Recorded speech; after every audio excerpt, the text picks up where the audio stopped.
Leslie, you may proceed. Ladies and gentlemen of the jury, I get to come back and talk to you a little bit about the defense in cases when they put up some evidence. But that attorney told you something right then that I think is important, and I want to talk to you about. We did not, and we have not brought the charge of murder. He's absolutely right. We don't have Miss Elvis's whereabouts. We don't. We don't have that evidence. That's why I didn't bring that charge. I'm the prosecutor in this case. I don't mind telling you. I made the decision to bring in the kidnapping because I don't have Miss Elvis.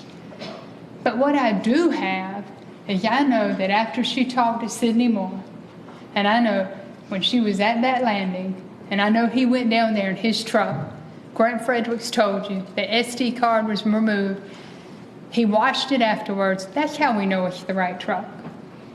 I know after he went down there, we never heard from her again. I know that. Now, he keeps telling you, I'm asking you to trust me. If I gave you that impression, I'm sorry. I'm not asking you to trust me. I'm asking you to look at the same evidence I've looked at. That's what I'm asking. And I'm asking you, when you look at it and you scratch the surface, there is no other answer. That when he went down to that landing and she was there, whatever happened, there's no doubt her freedom was cut off. She couldn't make any phone calls. She couldn't receive any phone calls. That is what I can tell you beyond a reasonable doubt. I didn't bring you or ask you to convict this man of murder. I didn't. I don't have enough evidence, I'm telling you. I don't have Miss Elvis, which I think I need to come to you with that charge. But what I am asking you for is to decide that this man, whatever happened at that landing, cut off her freedom. She couldn't call out. She could not receive phone calls. That's what the evidence shows. That's why I brought it, because that's what we have beyond a reasonable doubt. She was down there waiting for who she thought was the Prince Charming of her story. And I don't mind telling you, I can only imagine when she figured out that this was not going to be the happy ending. I'm sure that young girl was scared to death. I can only imagine. All of us, at some point, something has happened in our lives and we've been scared to death. But all of us are still here. We get a chance to right whatever wrongs, to do whatever it is we feel like we need to do. So many people have something that changes their life. This young lady, that opportunity has been taken from her by Sidney Moore. Now, I'm not telling you to find this case beyond any doubt. That's not what the burden is. This judge is going to tell you the burden is not beyond any doubt.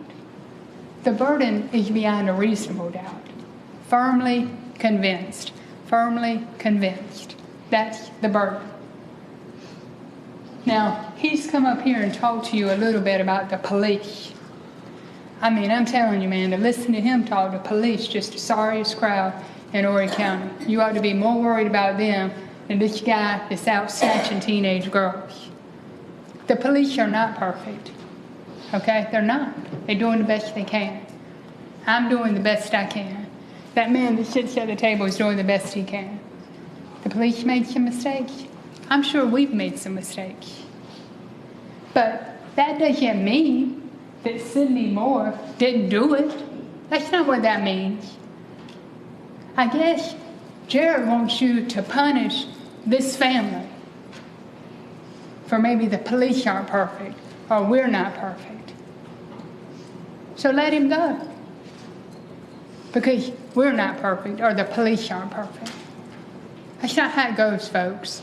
That doesn't mean he didn't do it, because he did do it, okay? Ain't nobody else done it but him.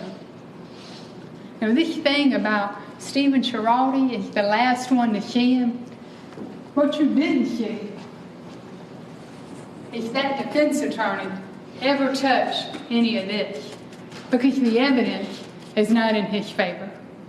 Because this evidence shows the last person to talk to her when she was alive was Sidney Moore. Not Stephen Girardi, not Jerry Stevens, not anybody else but Sidney Moore.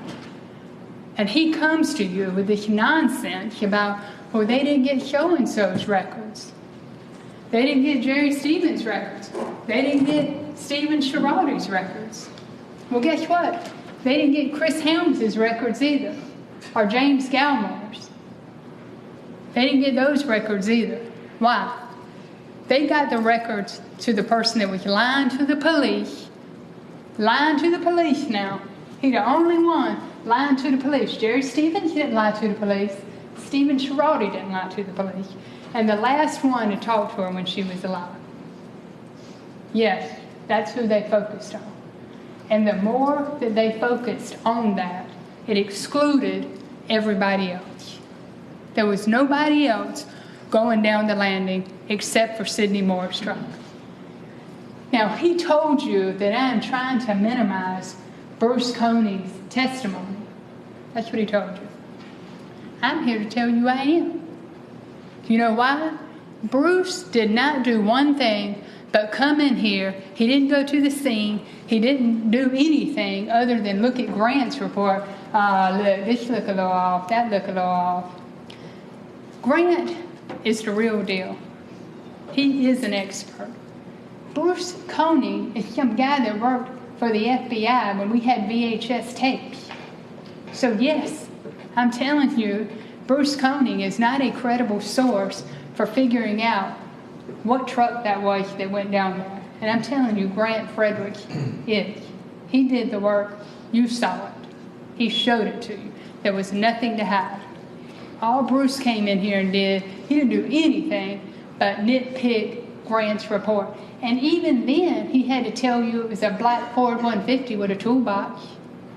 Even then, he had to tell you that. He came here because he was paid to come here to try to put some sort of doubt in your mind. Oh, but it could be another truck. At the end, he said something about shit. Somebody could have added something to the truck, built onto the truck, done something else, and it could have looked like that truck. Not even credible. The only reason he came here was to try to somehow make you doubt.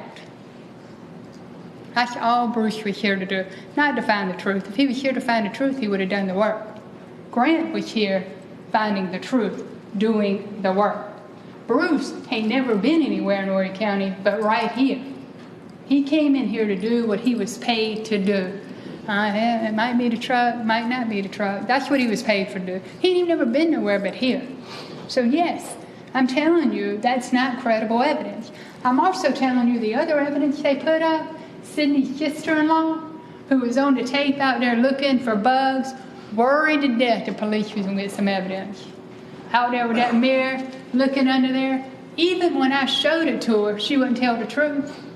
Black and white on video. Now, y'all know y'all out there looking to see if the police planted a audio or video or something. You out there with that little mirror looking under the water fountain. Even then, she wouldn't tell the truth. This crowd ain't got the truth in them. Her or Sidney. Can't neither one of them tell the truth. Why? Because they got so much to hide.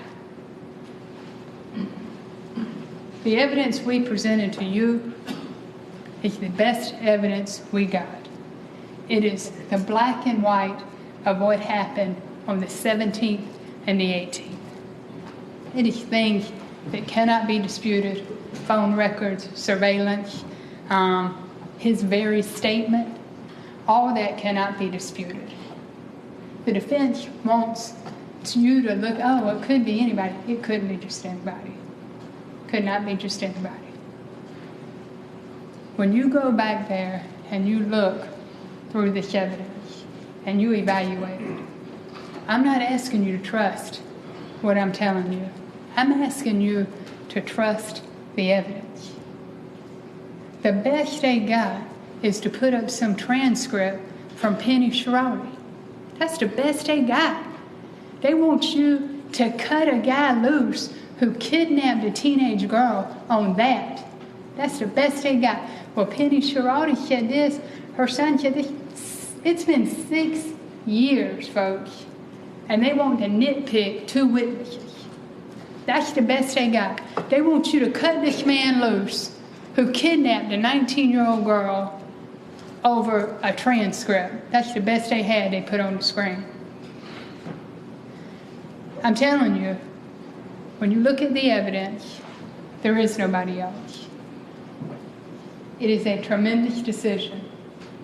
There is no doubt about it. It is a tremendous decision. But I'm asking you, when you get back there and you evaluate the evidence and you use your common sense, you look at it for what it is, I'm suggesting to you that there's only one answer, and that is guilty. Sidney Moore snatched this little girl up, kidnapped her. Whatever happened at 3:40 a.m. between him and her, she's never made a phone call since. Him and his wife were together. There's no doubt this was a plan, the 2 of them together all night. So I'm asking you to find him guilty of conspiracy to kidnap. That defense attorney's right. I'm not asking you to find him guilty of murder.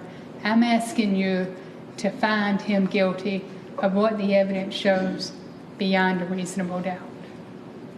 Thank you. Thank you.